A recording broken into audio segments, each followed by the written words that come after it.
Iluminar a escena, axustar os niveis e o nivel de audio. Son os pasos previos á rodaxe dos que se ocuparon alumnos da TIC. Roberto xa nos dá as indicacións como profesional, el xa está pensando no seu traballo, el indícanos e deixanos o noso aire. Tes libertad de responsabilidade. Pasamos de ser un alumno, non somos ainda profesionais, pero xa estamos traballando no ámbito. Estar traballando con xente que ten certa proxección a nivel nacional, aparte de ser un orgullo e que te pode facer tamén parte do currículum e de abrirte portas de alguma maneira, claro. Nos de cara ao noso currículum ter certas colaboracións con este tipo de persoas, pois favorecenos moito, claro. Non é a primeira vez que o cineasta Sarriao conta con estudantes da Escola de Imaxe e Son no seu equipo. Durante el corto del violinista, pues trabajaron todos excelentemente, quedé muy contento pues por todo el trato, por el trabajo que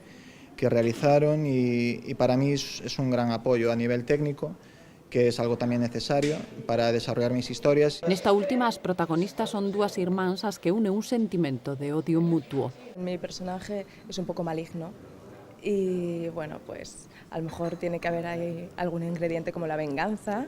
Las dos teníamos muchas ganas de trabajar juntas, entonces pues Roberto Lolo escribió este guión pensando en nosotras. Un guión que as dúas actrices madrileñas interpretaron con absoluta dedicación.